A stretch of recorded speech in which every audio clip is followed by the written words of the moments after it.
이걸 자꾸 극우파가 한다, 뭐 극자가 온다, 막 이런 얘기들 하는데 레알 마드리드 있잖아요. 왕당파적인 그런 거예요. 그러니까 민족주의자들. 기본적으로 극우라는 개념이 뭐냐? 우파도 여러 개가 있고요. 우리는 스페인을 지키기 위해서 이 난민들을 불법 난민들을 유럽은 그 축구가 다 또 정치랑 연결이 돼 있어요. 그러니까 멤버십이 세습이라고 해야 되나? 그러니까 오늘은 심규진 교수님을 모셨습니다. 안녕하세요. 감사합니다. 초대해 주셔서. 네. 그 교수님은 지금 스페인의 학교 이름은 뭐 어디? IE 대학교라고요. 예? 네, IE. 예. 마드리드에 있다고 그러셨죠? 네, 그 캠퍼스가 마드리드에 도 있고 세고비아. 예. 세고비아라고 세고비아. 좀 근교 도시에 있어요. 제가 저 스페인에 가보진 못했는데 소설 많이 읽어서 지명들은 많이 아는데 야, 이것도 갔다 와야 돼요. 오늘 모신 주제는 지금 전 세계가 어떻게 보면은 전 세계가 비슷한 갈등을 겪고 있어요. 그렇죠. 예, 네. 그래서 뭐 한국에서도 뭐 이걸 자꾸 극우파가 한다, 뭐 극자가 온다, 막 이런 얘기들 하는데 제가 사람들 만나보면 극우가 뭐냐 그러면 몰라요. 그냥 독재 아니냐 뭐 이러는데 독재는 극좌도 있고 극우도 있고 중도도 있고 다 있어요. 기본적으로 극우라는 개념이 뭐냐. 그리고 사실 우파라고 하나가 아니고 여러 개가 있습니다. 좌파도 하나가 아니고 여러 개가 있어요. 제 주변에도 우파인 분들이 계시는데 그분들이 항상 항변하는 게 그거예요. 나는 센터라이트다. 센터라이트인데 중도다. 왜 그냥 중도적 우파인데 자꾸 언론에나 이런 데서는 극우라고 한다. 지금 뭐 이탈리아도 뭐 이탈리아 형제당 있고 스페인도 복스 있고 뭐 다 있거든요. 그 뭐 프랑스 르펜 이런 건 잘 아시겠지만 근데 뭐 다 그쪽 그냥 아닌데, 그러니까 뭐 우리는 극우 아닌데 그러니까 예를 들면 이제 뭐 보통 유럽에서는 이제 극우라고 하면은 뭐 나치를 옹호한다거나 ADF 뭐 그런 뭐 독일의 ADF 지금 동독 지방에서 막 되게 크게 지금 성장하고 있다고 하는데 그럼 극우는 자기는 중도라고 그러는데 이쪽에서는 극우라고 그런다. 그렇죠. 그럼 이 차이가 뭐라고 생각하세요? 그리고 또 거기도 여러 세력이 있잖아요. 그러니까 네. 교수님 보시기에 얘는 진짜 극우고 어떤 게 특징이야? 근데 이제 지금 전반적으로 뭐 우파라고 하면은 이제 극우라고 붙는 이유가 그 사람들은 어쨌든 뭐 난민 문제가 제일 중요한 이슈거든요. 그러니까 스페인에서도 유럽이 다 그런 것 같아요. 미국도 뭐 트럼프도 그렇고, 예. 근데 이제 트럼프도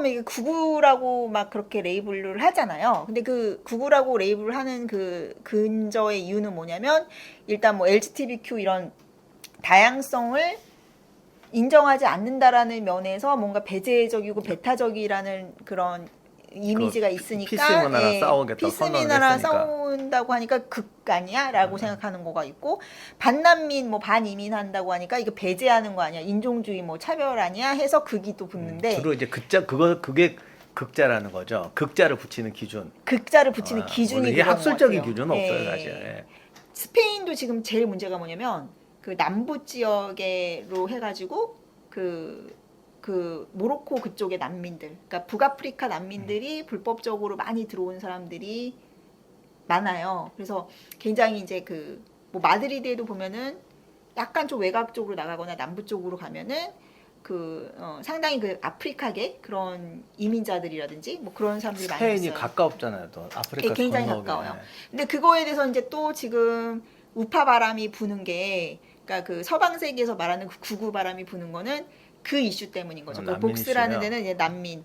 그리고 이제 복스가 왜 극우라는 거가 또 붙여지냐면은, 근데 그것도 약간 좀 재밌는 부분이 있어요. 스페인 정치가. 그러니까 스페인은 이제 아시다시피 원래 이 나라 자체가 결혼 동맹으로 만들어진 나라잖아요. 그래서 그 나바르 그쪽의 왕하고 이사벨 그 여왕 까스티아의 이사벨 여왕하고 이제 그 결혼해서 만들어진 나라인데 이제 그렇다 보니까 나라가 이렇게 동질성이 잘 없는 거예요. 뭐 안달루시아의 그 문화 강하고 그래서 스페인 내전 때 또 안달루시아, 카탈루니아, 예, 뭐 바스크 저쪽에 가고, 뭐 해가지고 다 그리고 다 지역마다 되게 다양해요. 문화도 다양하고 그래서 스페인 여행을 하면 좀 지루하지가 않는 것 같아요. 다 그 각자의 그런 매력이 있고 북부는 굉장히 프랑스 느낌 나고 프로방스 느낌 나고. 하긴 뭐 프랑스 왕조, 루이 스페인 예, 부르봉 왕조도 왕조도 왔었고. 있고 예. 그리고 이제 그 남부 안달루시아는 완전 그 무슬림 그 천년 무슬림의 그 문화가 있고 그러니까 좀 되게 다양해서 여행하는 좀 재미가 있어요. 그리고 이제 그 마드리드는 또 마드리드의 그 느낌, 그 카스티아의 느낌 있고 여행하는 사람은 좋은데 사는 사람은 이제 싸움이 많은 거죠. 그러니까 거기 정치는 되게 이제 복잡한데 그 제가 알기로는 또 카탈루냐는 또 언어도 바스크 다 언어도 다 따로 있고 네. 인종도 다르다고 하더라고요. 그래서 뭐 약간 이제 그 다양성이 있다 보니까 정치가 쉽지가 않은 거죠. 네, 그렇죠. 근데 그 복수가 또 극우로 불리는 거는 이 사람들이 이제 주장하는 거는 내셔널리즘이에요. 그러니까 스페인주의인 거예요. 그러니까 예를 들면 마가처럼 스페인의 정체성을 주장하는데 그 지역에 있는 그런 지역 정당들 있잖아요. 근데 그게 또 지역 정당들이 또 좌파적인 거랑 또 결합이 돼 있단 말이죠. 근데 이제 예를 들면은 카탈루냐의 그 지역 정당들이 있는데 이 사람들이 이제 그 정치적으로 봤을 때는 지역주의로 봤을 때는 이 스페인에 대항하는 좌파적인 성격을 갖고 있는데 이제 그 카스티아 지역에서 우리는 극우 아니다라고 하시는 복수 지지자분들은 그 사람들이 더 기득권이고 토라는 거예요. 그러니까 그 사람들이 리버럴이나 그런 게 아니라 오히려 더 퇴행적인 전통주의자라는 거죠. 그러니까 민족주의자들. 그런 관점에서 보면은 복수가 중도 우파다.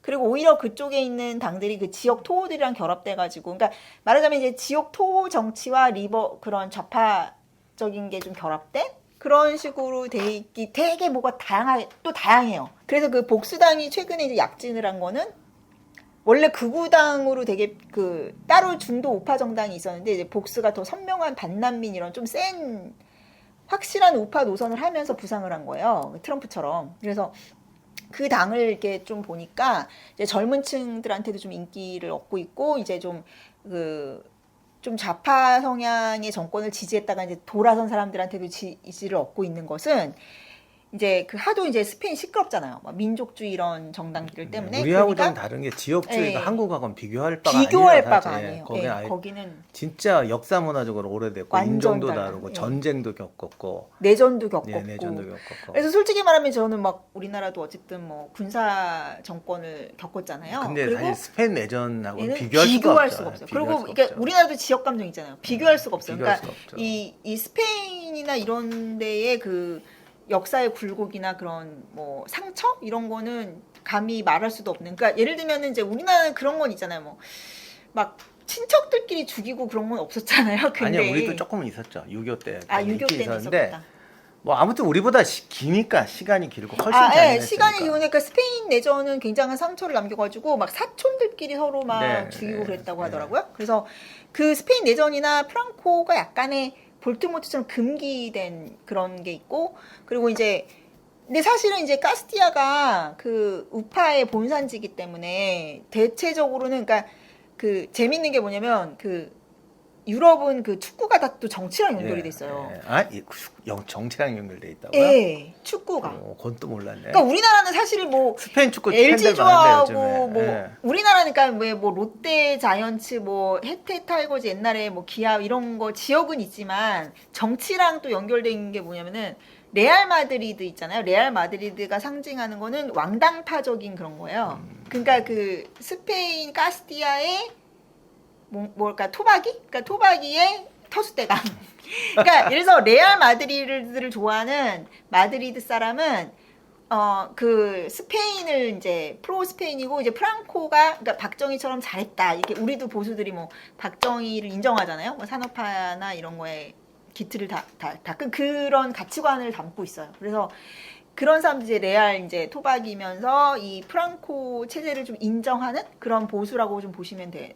상당히 그게 일치할 가능성이 많고 그 아틀란티코 있잖아요. 아틀란티코라고 그러니까 아틀란티코니까 그 구장도 그 레알 마드리드 구장은 시내 한복판에 딱 있어요. 그러니까 저희 학교랑 저희 집 사이에 있는데 이제 거기는 원래 있던 중심지고 아틀란티코는 좀 외곽에 있어요. 택시를 이제 타고 이제 레알 마드리드 구장에 가서 이제 경기 보려고 갔는데 이제 그 택시 드라이버한테 너 레알 마드리드 팬이냐 물어봤더니 아틀란티코 팬이라는 거예요. 그러니까 뭐냐면은 아틀란티코는 거기에 온 이주자들이 좋아하는 그 사람들을 위한 팀인 거예요. 아, 그 같은 도시에도 이제 이렇게 나눠진다. 계층이 그러니까 워킹 클래스하고 어떻게 약간, 보면 그게 정상이죠. 그러니까 우리로 치면은 우리가 이상한 거예요. 사실은. 우리로 치면은 뭐 이래 서울에 뭐 LG는 서울 토박이 뭐 강남 아니, 그러니까 쪽 이런 사람들 외국 사람도 오히려 그렇게 말해요. 왜 한국은 뭐 야구팀이고 축구팀이고 기업이 이게 상징이 되냐? 기업이. 원래 다 영국 축구도 그렇지만 다 지역 기반인데. 그래서 이제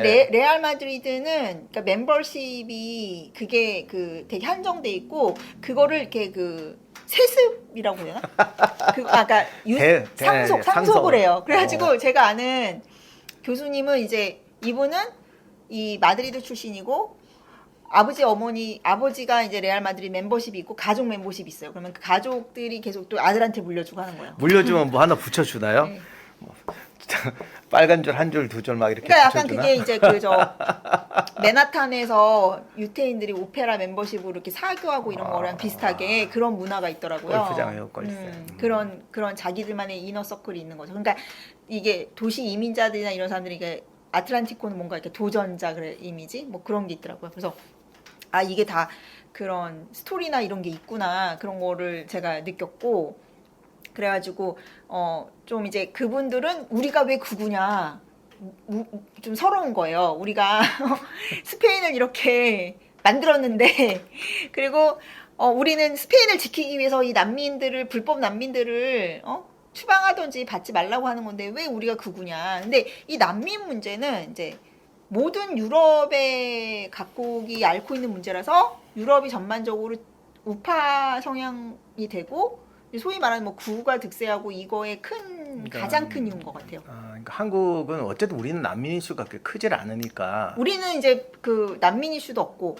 북한하고 이렇게 떨어져 살기 때문에 막 그렇게 그렇죠. 부딪히는 것도 없고. 예, 그러니까 있는 거래봤자 이제 반중 정서 정도인데 난민은 이제 생활에서 막 부딪히고 범죄 문제만 있고 그러니까. 하여간 그 유럽이나 미국이나 그쪽은 진짜 난민 이슈가 큰 것 같아요. 그러니까 우와 좌를 나누는 기준이 여러 가지가 있는데, 근데 오늘 교수님 말씀 듣다 보면은 사람 사는 거는 사실 어떻게 보면 똑같아요, 그죠? 네. 임금 문제, 뭐 그쵸. 분배 문제 또는 뭐 성과급 문제, 그 다음에 지역 문제, 뭐 토 문제, 중앙 귀족 상 이런 거는 어느 체제나 다 벌어지는데 이제 이걸 가지고 우리는 여기다 뭐 좌다 우다 하는데 이 좌나 우라는 게 굉장히 어떻게 보면 선명한 것 같으면서도 추상적인 개념이기 때문에 뭐 극단적으로 어떤 걸 가지고 좌와 우를 나눈다고 하더라도 여기 달려붙는 위성들은 굉장히 다양하게 붙는다는 거죠. 근데 우리가 좀 그런 거를 많이 착각하는 그리고 것 같아요. 약간 좀 우리나라 사람들이 제가 외국에 있어 보니까 저도 이렇게 말을 좀 일반화하는 게 좀 어폐가 있을 수도 있지만 근데 우리나라 사람들이 그 말을 제일 많이 하는 거 같아요. 우리나라는 왜 이래? 막 우리나라는 왜 이래? 특히 우리나라에 사는 사람들이. 아니 근데 우리가 사실 다양성이 좀 부족한 사회였고 그리고 네. 워낙 조선 시대부터 단일한 국가 체제에다가 강한 국가 체제를 가지고 맞아요. 오다 보니까 우리는 뭐 지역 문제, 토호 문제, 조선 시대 뭐 향림 있었다. 근데 뭐 교수님도 역사 좋아하시니까 아시겠지만 스페인의 토호하고 뭐 조선 시대에 우리가 들어본 향리 레벨이 다르잖아요. 우리나라 향리는 그냥 지방 공무원 정도밖에 안 돼요. 그러니까 전에 제가 어디 지방에 이제 문화재 위원 할 때 갔다가 이렇게 옛날 얘기 한 30년 40년 전에 택시 타는데 어떤 분이 바가지 요금을 때린 거예요. 그랬더니 이분이 나 이게 말도 안 된다 그랬더니 얘가 막 기사가 막 더 세게 나오는 거지. 내가 뭘 바가지 했냐고.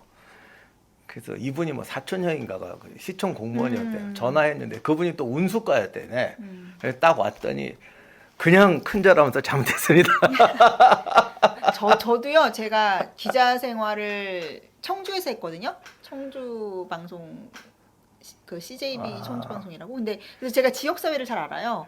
딱 가면은 고등학교 뭐 이렇게 호구도 사잖아요. 누구 집 딸내미 뭐 이런 그렇죠. 거. 그러니까 저는 되게 그 지역 출신이 아니어가지고 완전 이제 이방인이었는데 다 가면은 어디 뭐 도청 누구 맞아. 과장 딸 뭐 심지어는 저 아는 그 여자 선배가 있었는데 데이트할 때 여기 시내에서 하지 말라고 딴 데 서울 가더라고. 그 정도로. 그러니까 이게 조선시대 향리인데 네 맞아요. 이 정도는 저 스페인의 그 말씀하신 토호 수준 귀족, 역대 귀족하고는 급이 다르잖아요. 그러니까 그 약간 좀 다른 것 같아요. 그러니까 이게 제가 보면은 유럽 사회는 이제 보통 계급 사회라고 하는데 그러니까 그 약간의 거기는 분리가 돼 있어요 완전히. 그러니까 그 지배계층 완전 계급 귀족들은 일반인하고 잘 섞이지 않아요. 그러니까 뭐 교육부터 뭐 지금도 그런 거 심한가요? 그러니까 그런 게 귀족들은 계속 내려와요. 스페인 귀족이 예. 또 세지. 그러니까 유럽 귀족들은 다 그래요. 그 그래요? 익스클루시브하게 자기들만의 성에서 이렇게 살고 섞이질 않아요 일반인들하고. 그러니까 예. 말씀하신 것처럼 어떤 뭐랄까 좌와 우를 나누는 어떤 결정적인 기준이 있을 수도 있어요. 그런데 실제로 국가 정책이라는 게 지역 정책 말씀하신 뭐 민족주의, 뭐 난민 문제 다양하게 섞이는데 우리는 다른 나라에서 벌어지는 걸 가지고 여기는 이럴 거야라고 그러는데 그런 세팅은 잘 안 맞는다는 거죠. 그러니까 예를 들면 우리나라 사람들은 뭐가 문제가 있거나 정치판이 왜 이러면 우리나라는 왜 이래? 뭐 예를 들면 우리나라에서 뭐 그런 캔슬 컬처라고 요새 이제 그런 거 많잖아요. 이렇게 막 마녀 사냥하고 그런 거 많으면 우리나라 사람이 왜 이래 그러는데 저는 이제 그 제가 뭐 여러 뭐 몇 개국에서 뭐 일을 또 해봤지만 인간의 속성 자체는 다 비슷한데 환경이 다른 것 그렇죠. 같아요. 예. 근데 한국 사회는 뭔가 좀 압력이 되게 이렇게 더 많이 짜부된 사회라고 해야 되나? 그러니까 저는 항상 이제 제가 아무래도 뭐 그런 통계 기반으로 한 학자다 보니까 제가 이제 통계 철학이 있다고 한다면은 이제 세상은 이렇게 노멀 커브를 따라간다 항상. 그러니까 예를 들어서 우리가 뭐 도덕성을 따져도 항상 이렇게 디비에이션이 있고 노말에 수렴하는 그런 게 있잖아요. 맞아요. 예. 근데 한국 사회는 뭐가 됐든지 좀 이렇게 탁 눌러서 우리는 극단적으로. 중앙 집권이 강하니까 네, 다른 요소가 극단적이야. 그렇게 세질 예. 않아요. 그래서 좀 보면 제가 이렇게 통계를 막 그 돌려볼 때도 그 한국 사회 특징이 뭐가 나오냐면은 우리나라 사회는 이렇게 막 너무 수렴해요 하나로. 그러니까 정치를 물어볼 때도 제가 막 다 돌리거든요. 뭐 싱가포르에서도 서베이 돌리고 미국 뭐 다 하면은 우리나라 사람들은요. 그러니까 당신은 정치적으로 중도입니까? 좌파입니까? 우파입니까? 그러면요. 다 중도라고 그래요. 그러니까 이렇게 되는 거예요. 근데 미국은 이렇게 돼요. 뭐냐면 인정하는 거야. 나 우야, 나 구구야. 이렇게 하는 거예요. 근데 그거를 저는 그게 약간은 좀 자존감이 좀 있어서 그런 걸 수도 있고 돈 케어 하는 걸 수도 있고 남들이 나를 어떻게 보는지 신경 안 쓰는 걸 수도 있고 그리고 공존한다는 마인드가 있기 때문에 그런 것 같거든요. 그래 나는 너가 극자여도 나는 너를 인정해. 그래서 나는 구구할 거야. 이게 되는데 그러니까 내가 구구라는 게 이 사람들 다 잘라버릴 거야가 아니거든요. 근데 우리나라 사람들은 뭐든지 이렇게 하나로 그러니까 너무 수렴하게 다양성이 하는. 아직 부족하고 워낙 우리는 중앙 집권 국가니까 아까 말씀드린 그 향리라는 게 음. 지방 공무원 수준인데 원래 지역 세력이라는 건 토여야 정상이잖아요. 그쵸. 진짜 거기 좌지우지하고 뭐 거기 기업도 갖고 있고 막 그러니까 거기서 또 하나의 미니멀한 사회가 만들어지는데 우리는 이게 수렴이 잘 되니까. 네, 딱 수렴되죠. 예, 그러니까 항상 그리고 너무 이제 그 저기 수도권에 50%의 맞아요. 인구가 있어서 저는 우리나라 같이 이렇게 국가 개념이 막 대한민국 개념이 그거는 발달한 뭐 사회가 세계적으로 없어요. 세계적으로 세계적으로. 쓰는 예. 거죠. 저 역사적으로 그랬으니까. 예. 근데 역동성이 있고 이제 장점도 되게 많이 네. 있거든요. 장점이 많은데 근데 약간 이제 그거는 우리는 상식이라는 거에 다 하나로 다 수렴돼야 되라는 그게 좀 있는 것 같고 우리는 하나니까. 근데 또 사실은 근데 모든 사회마다 다 문제점이 있는데 한국 사회는 이래서 안 돼. 한국 사회는 모두 한국 망했어. 뭐 한국은 그러니까 망했어 이렇게 말하는 게 오늘 교수님 모시고 스페인 네. 얘기하는 게 뭐 스페인이라는 나라가 알면서도 잘 모르고 다양하니까 그렇지만은 사람 사는 문제는 어디나 다 있다. 맞아요. 네. 그런데 이제 환경에 따라서 그 형태가 다르게 나온다. 제가 이번에 교보문고에서 손자병법을 출간했습니다. 이게 지금 3번째 판인데 과거에 올제에서 2번 냈고 그것을 개정해서 손자병법을 새로 만들었습니다. 지난번에 냈던 책의 한 20% 정도 수정한 것 같아요. 제가 손자병법은 진짜 애착을 많이 하는 책인데 손자병법에 나온 기존의 책들을 보면 병서적인 의미를 가지고 손자병법을 해석해야 되는데 어떤 선입견을 가지고 경영논리, 처세 이런 선입견을 가지고 이걸 해설한 책들이 너무 많더라고. 이 손자병법이 그럼 오늘날 경영이나 뭐 리더십이나 처세에 도움이 안 되느냐? 당연히 되죠. 그런데 여기 쓰인 의미는 전술적인 의미로 쓰여진 거란 말이에요. 그래서 그 의미를 찾은 다음에 그거를 리더십이나 처세나 경영에 적용해야 되는데 전술적인 의미를 찾지 않고 경영적 마인드를 가지고 그걸 억지로 해석해서 하니까 왜곡이 돼버린단 말입니다. 그래서 손자병법의 이야기를 실제 전쟁사의 사례를 통해서 이게 이런 의미다. 그리고 이것이 전쟁사에서 이런 의미가 있다. 라고 밝히는데 주안점을 두었습니다. 실제로 그렇게 전쟁사와 비교해 보니까 손자의 의미라든가 병세의 의미가 기존의 해석하고 많이 다른 것을 알 수가 있었어요. 그래서 손자병법의 하나하나 이야기를 전쟁사의 사례하고 비교해서 정리했습니다. 그리고 그것을 보시면 진짜 올바른 전략, 전술, 리더십, 처세의 원리를 여러분이 정말 손자가 말한 뜻 속에서 찾을 수 있을 것이라고 생각합니다.